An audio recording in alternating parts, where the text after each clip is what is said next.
तर्क की यात्रा तुम्हें बाहर के जगत में बाहर के तथ्यों को समझने में सहयोगी है। तुम तर्क का सकारात्मक उपयोग करोगे। तर्क अपने आप में निंदापूर्ण नहीं है। अक्सर धार्मिक लोग तर्क से बड़े घबराते हैं, कहते हैं श्रद्धा पर तर्क नहीं। तो किसने कहा श्रद्धा पर तर्क करो? उसके लिए अन्य उपयोग हैं, अन्य उपाय हैं। और फिर जो श्रद्धा तर्क से घबरा जाए वो श्रद्धा ही किस काम की। लेकिन तर्क अपने आप में बुरा नहीं है। ये 3 प्रक्रियाएं हैं तर्क की। जब हम केवल तर्क कहते हैं तो विचार की वो धारा है जो बाहर के जगत में विश्लेषणात्मक है, एनालिटिकल है। तुम पूरा विज्ञान और जीवन की व्यवस्थागत चीज़ें उससे खोज सकते हो। तुम बहुत सारे निष्कर्ष, निष्पत्तियाँ, बहुत सारे रिजल्ट, आउटकम उससे निकाल सकते हो। व्यर्थ नहीं है। अगर तुम्हें तर्क नहीं आता तो तुम बहुत सारी चीज़ों से चूक जाओगे। तो तर्क उपयोगी है बाहर के जगत में, इसीलिए उसे छोड़ा नहीं जा सकता, क्योंकि तुम बाहर और भीतर एक साथ हो।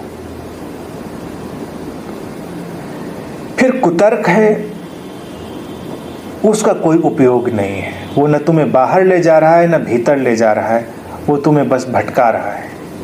इसलिए उसे कुतर्क कहते हैं, क्योंकि तर्क भी एक संगत यात्रा करता है, एक सिस्टमेटिक यात्रा करता है। उसका कोई उद्देश्य है। और कुतर्क या कुतर्की व्यक्ति हो, उसका कोई उद्देश्य नहीं है, वो बस भटक रहा है। ना उसे अंदर जाना न बाहर जाना।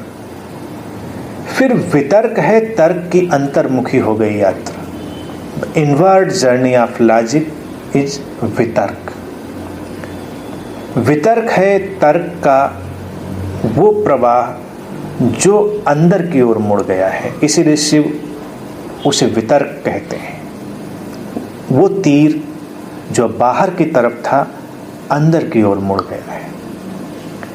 और उपयोग तुम विचार का ही कर रहे हो, प्रक्रिया तर्क की ही है, लेकिन अब तुम अंतर जगत के रहस्यों में उसका उपयोग कर रहे हो। जो विश्लेषणात्मक तर्क था अब संश्लेषणात्मक हो गया है। एनालिसिस बाहर थी, अंदर सिंथेसिस प्रारंभ हो गई है। लेकिन ये सिंथेसिस भी है अभी विचार के धागों से ही बुनी जाती हुई।